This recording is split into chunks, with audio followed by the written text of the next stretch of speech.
Hello students, welcome to शिक्षा मी classes. और मैं हूं आपका मैथ्स एजुकेटर। और हम बात कर रहे हैं की रियल नंबर की। रियल नंबर के जो कॉम्प्रेहेंसिव बेस्ड क्वेश्चन है उन्हें हम डिस्कस कर रहे हैं। ठीक है। और इसके हमने एक पार्ट आपसे डिस्कस कर भी लिया है, आई थिंक आपने देख भी लिया होगा, आई होप। और सारे क्वेश्चंस, सारे कॉन्सेप्ट जो बताए थे पहले पार्ट में, जिस बेसिस पर वो क्वेश्चंस कराए थे, वो सारे बिल्कुल क्रिस्टल क्लियर होंगे। किसी तरह की कोई दिक्कत नहीं आई होगी किसी क्वेश्चन में। और अगर आई है तो अब हम थोड़ा सा और आगे उसको लेकर जा रहे हैं, तो बाकी दिक्कत भी यहाँ पर आपकी और क्लियर हो जाएगी, है ना। तो चलिए शुरू करते हैं।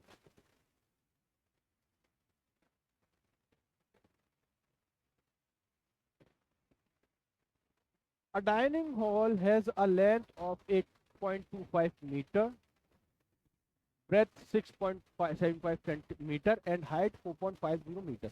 What is the length of the longest unmarked ruler that can exactly measure the three dimension of the hall? इस तरह का क्वेश्चन जब भी पूछेगा कि लॉन्गेस्ट या मैक्सिमम, और तीन डायमेंशन दे रखी हैं, और उसका लॉन्गेस्ट आपसे पूछ रहा है कि इसकी लॉन्गेस्ट हम क्या ले लें, जिससे कि ये इसमें, जैसे कि मान लीजिए एक रूम को ले लीजिए, रूम की डायमेंशन दे रखी है, उसमें पूछेगा कि what is the maximum length, longest rod that can B put in the room. तो लॉन्गेस्ट रूम को पुट करने की बात करेगा, अगर रॉड को एक रूम के अंदर, और सारे डायमेंशन दे रखे होंगे, लेंथ, ब्रेथ और हाइट, और लॉन्गेस्ट पूछेगा, तो आप क्या करोगे, आप ये करोगे कि यहाँ पर इन तीनों का HCF ले लोगे। क्या ले लोगे? इनका HCF ले लोगे आप। तो यहाँ पर पहले तो ये 8.25 है, 0.75 है, 0.50 है। इन सब को आपको डेसिमल हटाकर इसको आपको किस में कन्वर्ट करना होगा? सेंटीमीटर में कन्वर्ट करना होगा, है ना। तो चलिए सबसे पहले सेंटीमीटर में कन्वर्ट करते हैं इसको। तो चलिए शुरू करें। तो सबसे पहले मैं इसको यहाँ लिख लूंगा, जो लेंथ है 8.25 मीटर, इसको लिख लूंगा मैं 825 सेंटीमीटर। और जो ब्रेथ है कितनी है? 6.75 मीटर, उसको मैं लिख लूंगा 675 सेंटीमीटर। और जो मेरे पास हाइट है वो दे रखी है 4.50 मीटर, तो मैं इसको लिख लूंगा 450 सेंटीमीटर। इसमें किसी को कोई दिक्कत तो नहीं है कि ये सेंटीमीटर में डायरेक्ट कैसे कन्वर्ट कर दिया सर?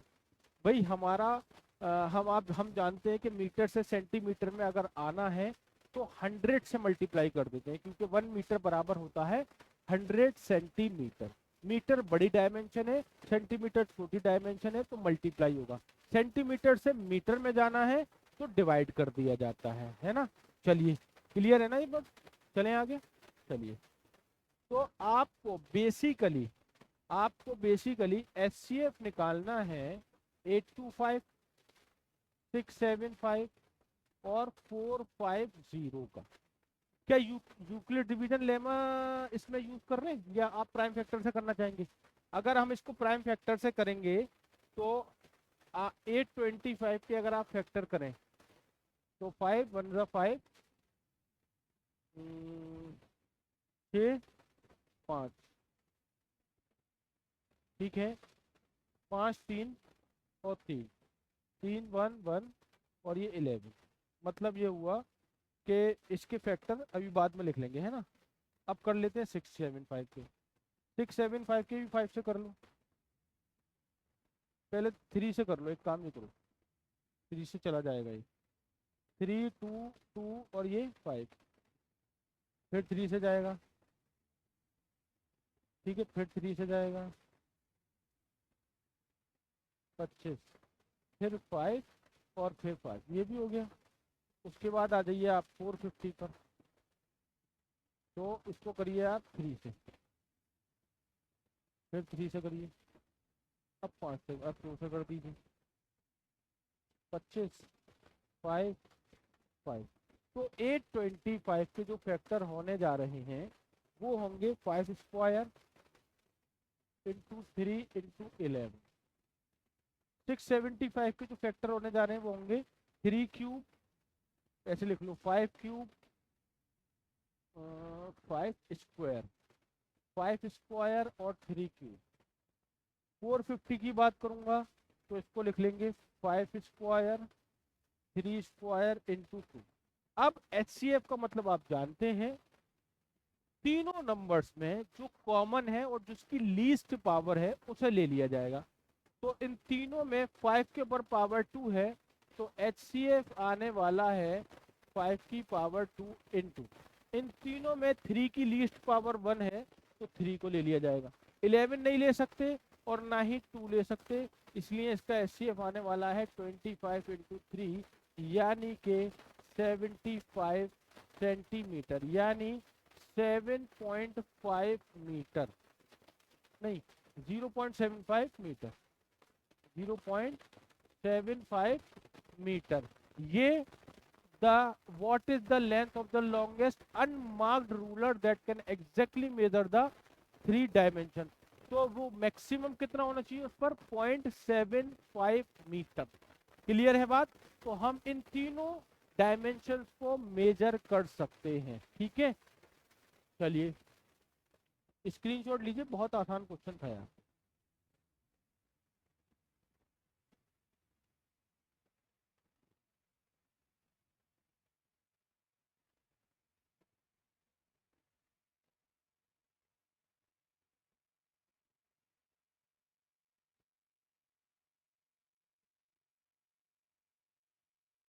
चले आगे, हो गया।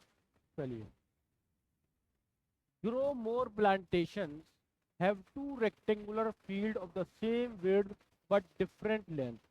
दो रेक्टेंगुलर प्लांटेशन फील्ड है जो कि जिनकी विड्थ जो है वो सेम है लेकिन लेंथ डिफरेंट है। जिनको जो प्लांट कर रहे हैं 84 ट्रीज को in the smaller field and 231 trees in the larger field.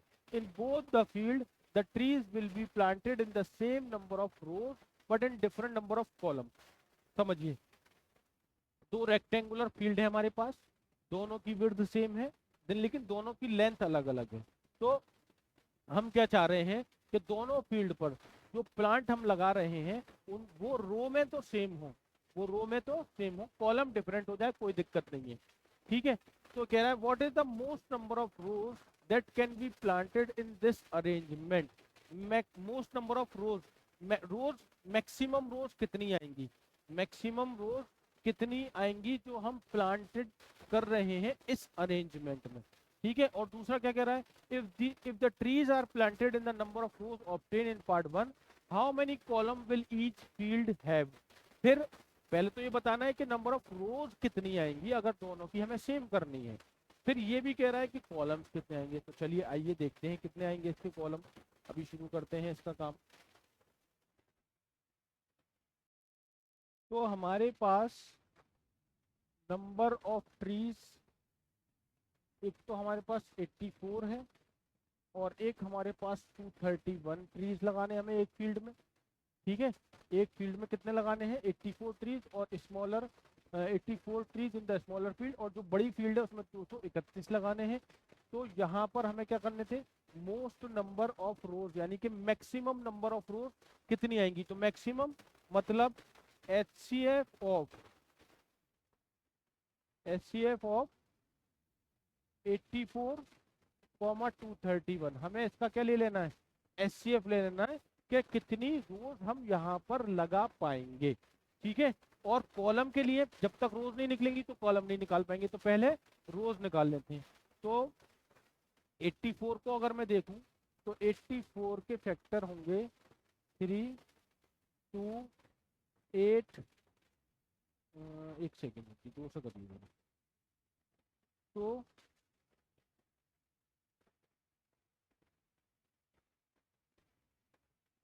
और इसके देखें 231 के 3 से डिवाइड होगा ये तो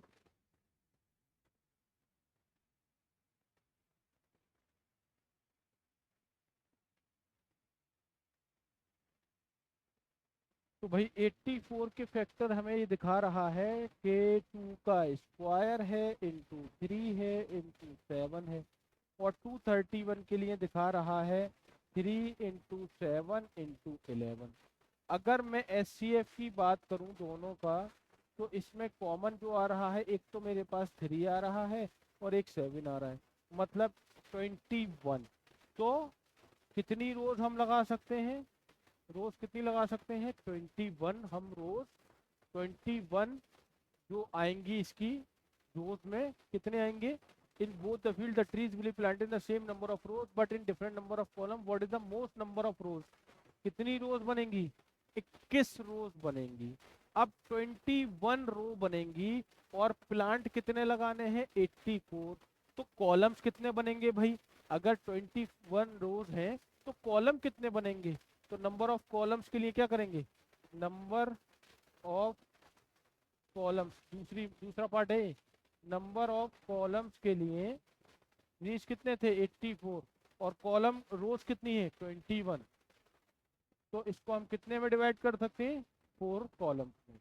मतलब जो स्मॉलर फील्ड है जिसमें हमने 84 ट्रीज और 231 के जो ट्रीज हैं, इसकी जो मैक्सिमम रो हम बना सकते हैं वो बना सकते हैं 21, और 84 रोज को कॉलम में डिवाइड करेंगे तो कितने कॉलम में डिवाइड हो जाएंगे, 4 कॉलम।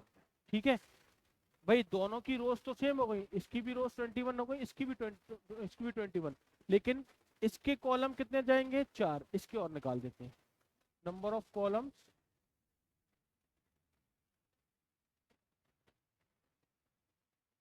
लार्जर लार्जर फील्ड कितने हैं, लार्जर फील्ड कितनी है भाई, 231/21, तो 1 और 2 बचेगा 1, यहाँ पर कॉलम बनेंगे 11। तो ये थे हमारे रोज 21 और ये थी हमारे कॉलम जो के हैं 11। आई थिंक क्लियर होगा, बिल्कुल क्रिस्टल क्लियर एकदम, स्क्रीनशॉट लेंगे, आगे चले जाएंगे मेरे बच्चों जल्दी से। हो गया हो गया हो गया, चलें चलें चलें, जल्दी लीजिए बेटा।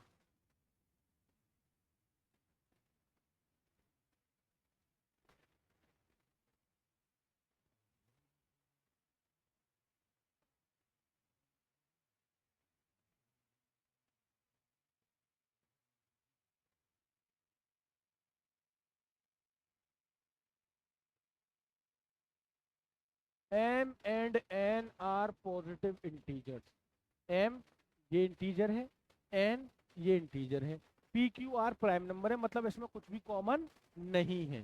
तो LCM निकालना है MN का और SCF निकालना है, निकाल देंगे सर, कोई दिक्कत वाली बात नहीं आ रही है। चलो पहले बात करते हैं LCM की। LCM of P square Q की पावर 3 R कॉमा N कितना है, P क्यूब और Q स्क्वायर, ये ठीक है। LCM में हमने ये सीखा है सर जी कि जिन नंबर्स का, दोनों नंबर का हम LCM ले रहे हैं, या 4 का या 5 का, जितने भी नंबर का LCM ले रहे हैं, तो उसमें जो नंबर है उनकी ग्रेटेस्ट पावर क्या है। तो जैसे मैं P को देख रहा हूँ, तो P की ग्रेटेस्ट पावर कितनी है, यहाँ 3, तो मैं P की पावर 3 ले लूंगा, इनटू Q को देखें तो Q की ग्रेटेस्ट पावर कितनी है 3, तो मैं Q की पावर 3 ले लूंगा, और दोनों में R नहीं है तो R एक जगह है तो उसको भी लेना पड़ेगा। तो LCM में क्या होता है कि सारे नंबर लिखे जाते हैं, कोई नंबर हम नहीं छोड़ सकते, और उसकी क्या लेते हैं, ग्रेटेस्ट पावर। तो ये हो गया मेरे बच्चों LCM, समझ में आ गई है बात। इसके बाद जाएंगे किस पर, HCF पर। तो देखो HCF of P square Q की पावर 3 R और P की पावर 3 और ये Q स्क्वायर। HCF क्या कहता है कि ग्रेटेस्ट पावर ले लो, मतलब ग्रेटेस्ट फैक्टर ले लो, ग्रेटेस्ट फैक्टर का मतलब जो लीस्ट पावर है उसे निकाल लाओ बाहर। तो यहाँ और यहाँ इसके फैक्टर की बात करूंगा तो इसका ग्रेटेस्ट फैक्टर क्या होगा, P की पावर 2, मतलब इसमें लेते हैं लीस्ट पावर, तभी तो ग्रेटेस्ट फैक्टर बनेगा। यहाँ और यहाँ Q में अगर देखूंगा तो Q की पावर भी 2 है, तो ये हो गया Q की पावर 2। यहाँ R है, यहाँ नहीं है, तो ये तो फैक्टर हुआ ही नहीं, तो इसको नहीं लिया जाएगा। तो इसका HCF हो गया PQ की पावर। कोई दिक्कत परेशानी तकलीफ, किसी तरह की दिक्कत, इसमें किसी भी तरह की दिक्कत हो तो बताइए, नहीं है ना, वेरी गुड, चलिए स्क्रीनशॉट लीजिए, बहुत सिंपल क्वेश्चन था। आगे चलेंगे। हुआ हुआ हुआ हुआ हुआ, चले आगे, चलिए। Find all pair of positive integers whose sum is 91 and SCF is 13।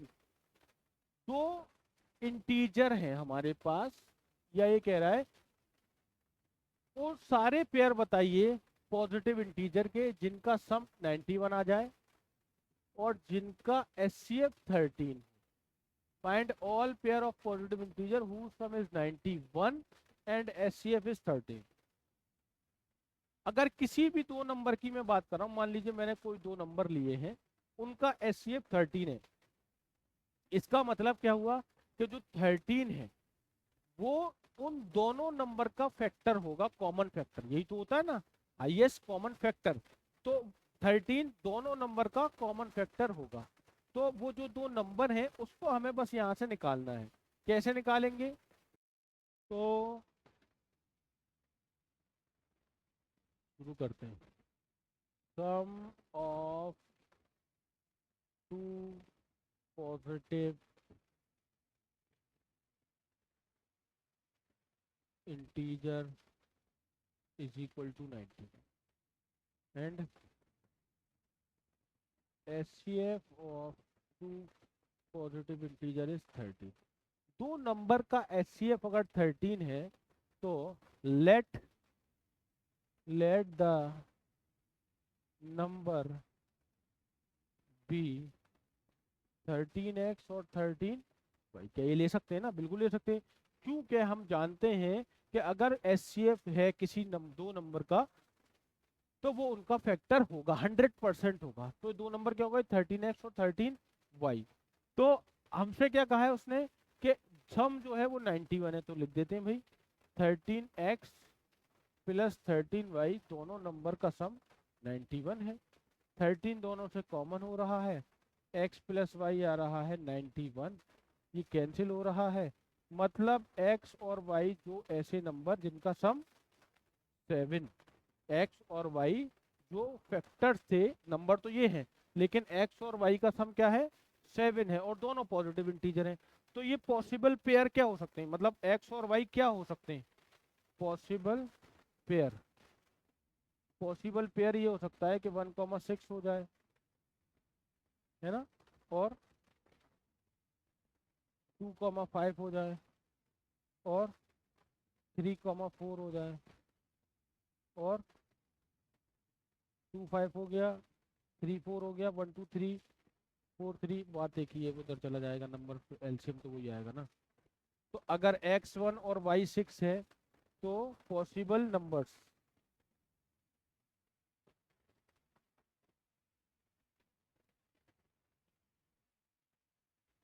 Possible numbers क्या हो सकते हैं भाई? 13 इंटू 1 और 13 इंटू 6 कितना हो जाएगा?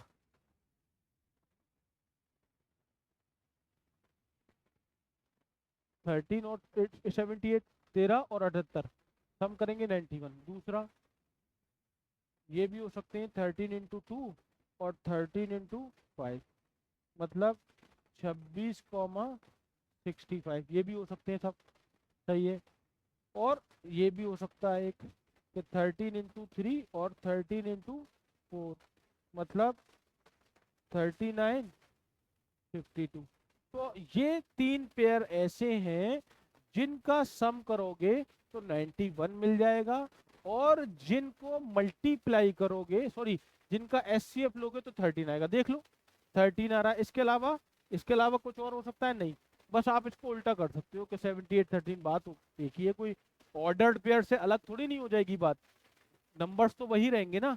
तो ये तीन पेयर हैं जिनका सम 91 आएगा और जिनका एचसीएफ 13 आ सकता है। किसी को कोई दिक्कत है? नहीं।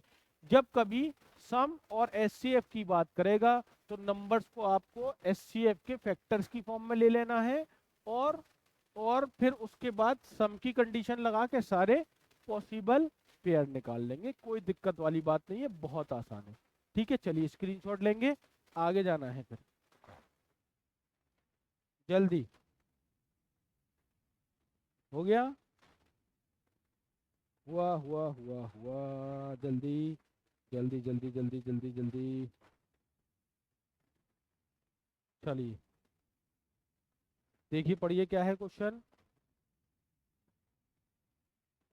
The number this is divided bye between this and this, मतलब इस नंबर को डिवाइड करें नंबर से, कौन से, जो इनके बीच में आ रहे हों। ठीक है, स्टेट ट्रू और false for the below statements about the remainder and justify your answer. ठीक है साहब, जस्टिफाई कर देंगे, कोई दिक्कत वाली बात नहीं है।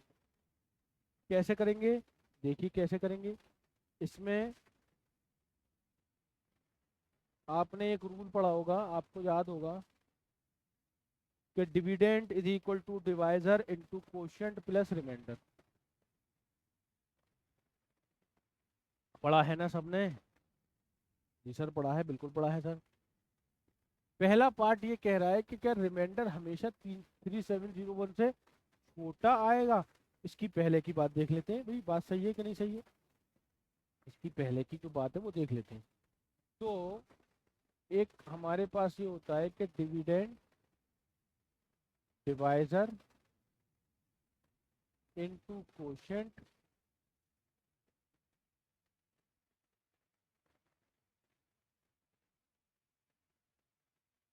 Plus remainder. डिविडेंड जो है वो ये है 58732045। Divisor into quotient plus remainder. अच्छा, इसकी एक कंडीशन और होती है कि जो रिमाइंडर है वो या तो जीरो होगा या उससे बड़ा होगा या फिर छोटा होगा, किससे, कोशिएंट से।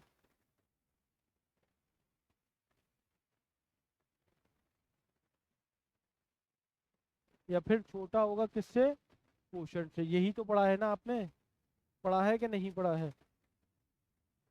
रिमाइंडर जीरो या उससे बड़ा होगा, जीरो आ जाता है या जीरो से बड़ा आ जाता है, या फिर, ओ सॉरी, कोशिएंट नहीं, मेरी डिवाइजर ये है। ये कंडीशन होती है डिवीजन एल्गोरिथम की, इसको क्या कहते हैं, डिवीजन एल्गोरिथम।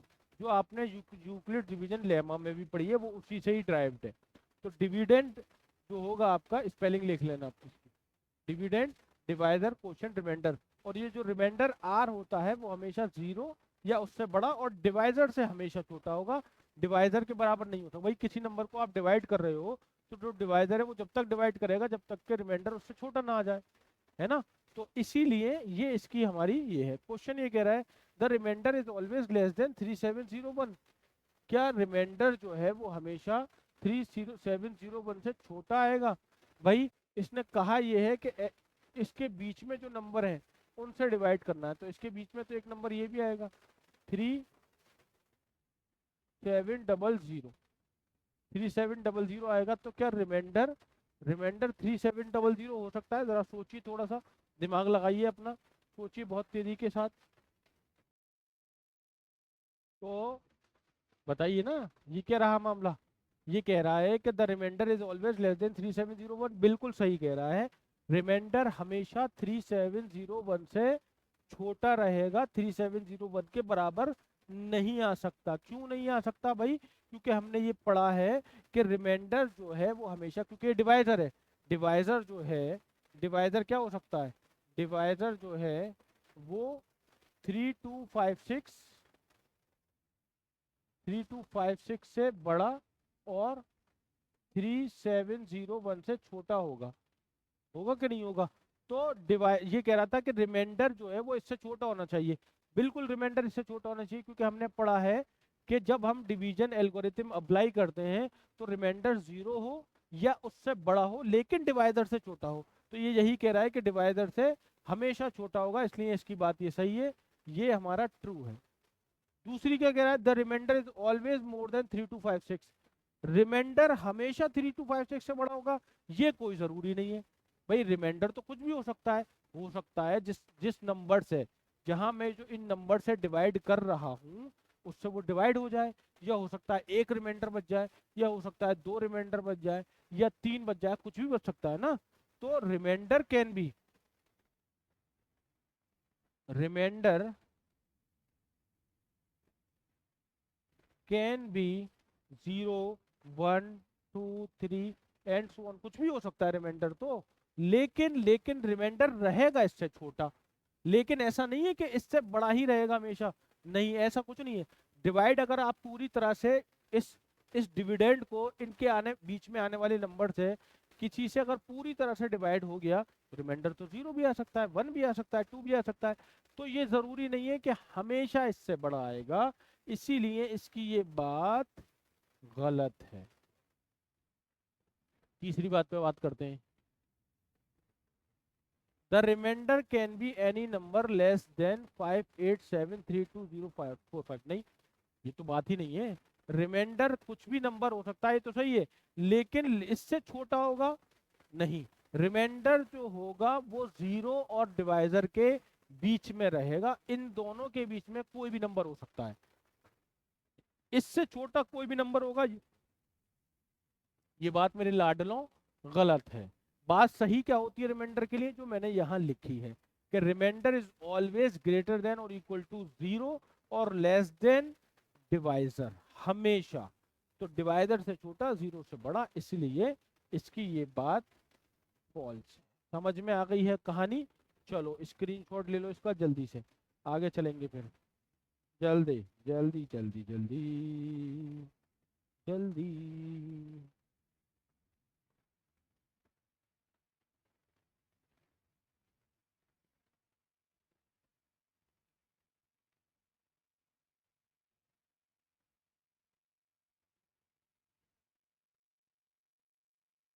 हो गया? चलिए। Hemant claimed that any positive integer can be expressed either 3n 3n minus 2 or 3n minus 1. Any positive integers can be expressed 3n 3n minus 2 और 3n minus 1। किसी भी पॉजिटिव इंटीजर को हम इस फॉर्म में लिख सकते हैं जो इन्होंने यहां पर हमें दी है। प्रूव और डिसप्रूव हेमंत क्लेम, या तो प्रूव करिए या डिसप्रूव करिए हेमंत के क्लेम को। अभी कर देते हैं क्या है इसका क्लेम। ठीक है, चलिए करते हैं। Let m be any positive integer. M हमारे पास कोई भी पॉजिटिव इंटीजर है, एम हमारे पास हम मान लेते हैं कि कोई भी एक ऐसा पॉजिटिव इंटीजर है जिसको हम यहाँ पर प्रूफ करने जा रहे हैं कि एम हमारा कोई भी इंटीजर है। और जब हम एम को डिवाइड करते हैं 3 से, when m is divided by 3, जब एम को 3 से डिवाइड किया जाता है, देन कुछ ऐसा बनता है, m is equal to 3q plus r. M is equal to क्या बनता है? 3q plus are. भाई जब एम 3 से डिवाइड होगा तो यही तो बन सकता है 3q plus are. Division algorithm यही कहती है कि या तो पूरी तरह से डिवाइड हो जाएगा, या रिमाइंडर 1 बचेगा, या 2 बचेगा, या 1 बचे 0 बचेगा, या 1 बचेगा, या 2 बचेगा। तो रिमाइंडर क्या हो सकता है यहाँ पर? रिमाइंडर आपने मालूम है, आपने पढ़ा है कि remainder can be 0 to q, 0 से बड़ा और q से छोटा, 3 से छोटा। q का मल्टीपल 3 है, 3 से छोटा, मतलब r 0 हो सकता है सॉरी, r 1 हो सकता है और r 2 हो सकता है, ये है। अब मैं पहले 0 ले लेता हूं। क्या ले लेता हूं? 0। Case 1, when r is equal to 0, तो m is equal to 3q plus 0, मतलब m is equal to 3q, यानी m is equal to 3n, where n is any positive integer. भाई हमने m को 3n के बराबर तो प्रूफ कर दिया जो हमसे ये मांग रहा था। अब हमें क्या लाना है? 3n माइनस 2, उसको भी ले आएंगे। अब क्या करेंगे आप के केस 2 पे आ जाइए। केस 2 क्या कहता है भाई कि रिमाइंडर 1 भी बच सकता है, बिल्कुल बच सकता है। तो m is equal to 3q plus r की जगह पर 1। तो क्या मैं इसको ऐसे लिख दूं, इसको ऐसे लिख दूं मेरे लाडलो, 3q प्लस 3 माइनस का 2। हाँ लिख सकते हैं, कोई दिक्कत नहीं है, लिख सकते हैं ना। 3q प्लस 3 माइनस का 2। इन दोनों में कॉमन क्या है, इन दोनों में सर कॉमन है 3। क्या बचेगा सर, q प्लस 1 और ये माइनस का 2। तो let q plus 1 is equal to n। q plus 1 को मैं n मान लेता हूँ, वेयर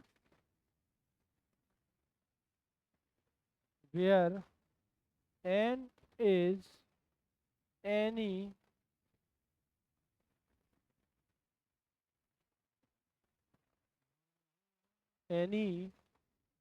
पॉजिटिव इंटीजर। ठीक है ना सर।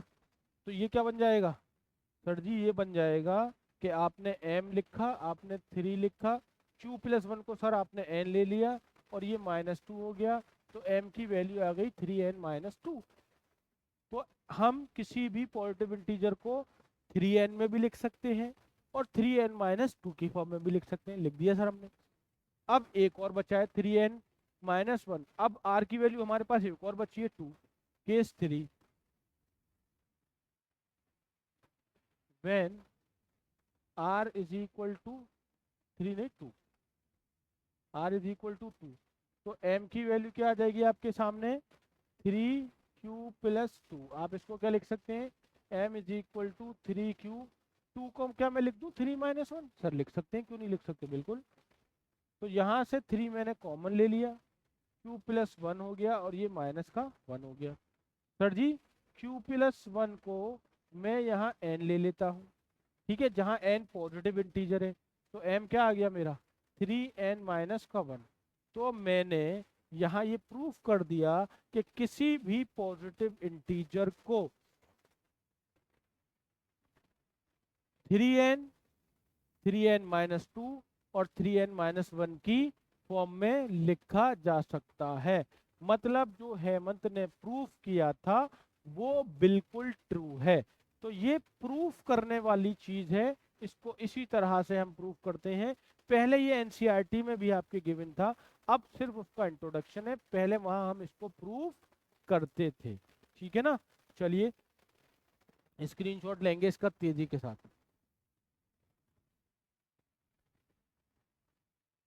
हो गया।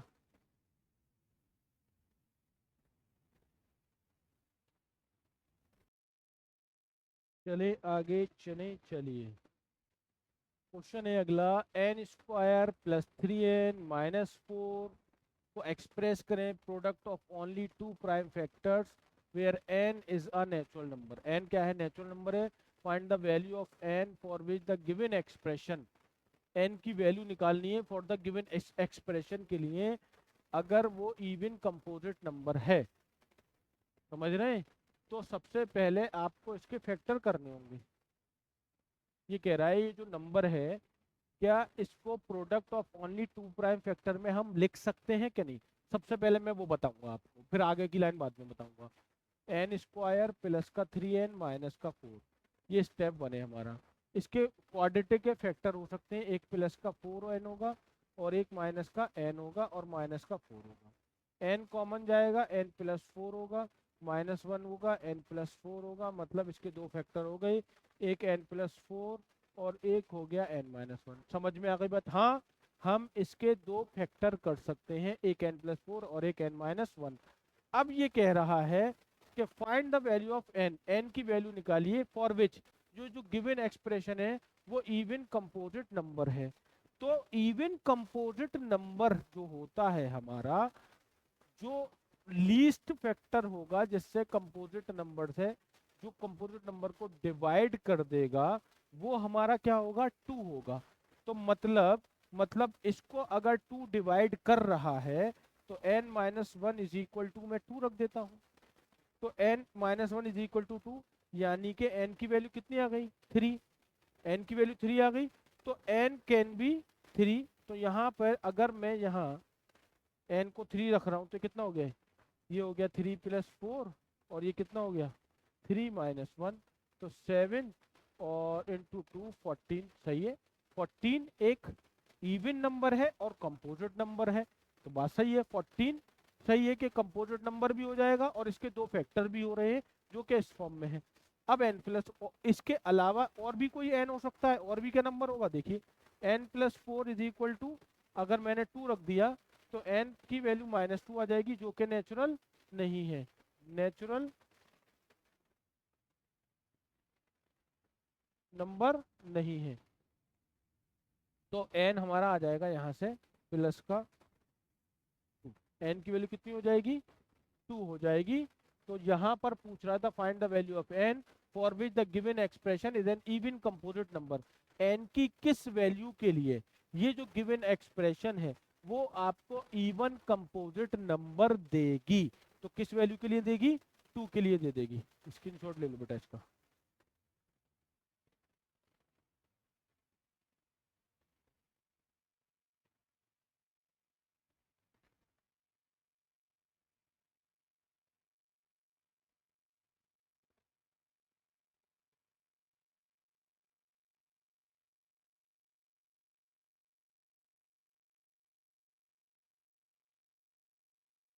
Wait wait wait wait wait wait wait wait wait wait wait wait wait n - 1 = 2 3 है ना, n - 1 को 2 के बराबर रखा है तो n 3 आया, तो n की वैल्यू 3 होगी। गलती हो गई, चलो चलें आगे। चलिए अगला क्वेश्चन है हमारा कि the prime factorization of a prime number, the prime factorization of a prime number is the number itself. Prime factorization जो करें हम किसी प्राइम नंबर का, वो नंबर खुद हो। How many factor and prime factor does the square of a prime number, कितने factors होंगे प्राइम फैक्टर किसके, square of a prime number. अब समझिए, मैं समझा रहा हूँ। एक प्राइम नंबर है जो कि वो खुद है, वो कोई भी हो सकता है, कोई भी नंबर, तो उसके स्क्वायर करने पर कितने फैक्टर्स आप बना सकते हैं, ये कह रहा है। तो मैं क्या मान लेता हूं यहां पर, let prime number be p. जो प्राइम नंबर है हमारा वो क्या है, पी है। स्क्वायर कर दूं इसका, क्योंकि स्क्वायर करवा रहा है। Square of prime number be p square, ठीक है। इसके बाद क्या कह रहा है, प्राइम फैक्टर भी करूं। Prime factor of P square is P into P. इसके प्राइम फैक्टर ही तो होंगे, पी इंटू पी। इसका मतलब पावर कितनी है 2, फैक्टर कितने हो रहे हैं 2। तो प्राइम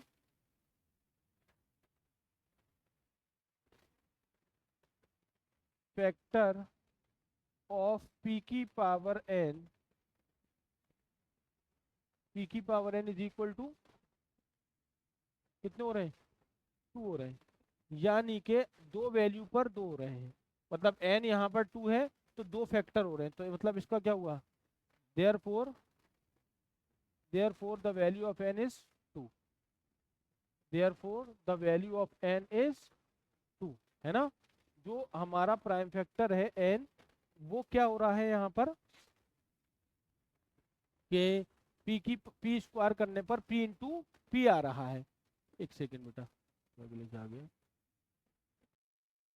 तो यहाँ पर सही है, कोई दिक्कत नहीं, सही है सही है।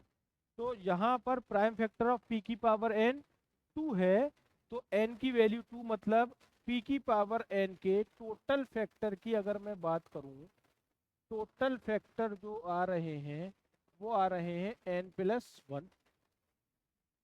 भाई यहाँ पर पावर जैसे कि 2 है तो इसके फैक्टर, यहाँ पर हमने 2 लिखा हुआ है तो इसके फैक्टर p होगा, p इंटू पी होगा, और एक होगा p स्क्वायर। तो कितने फैक्टर आ रहे हैं, एक से जितनी पावर है उससे एक ज्यादा आ रहे हैं।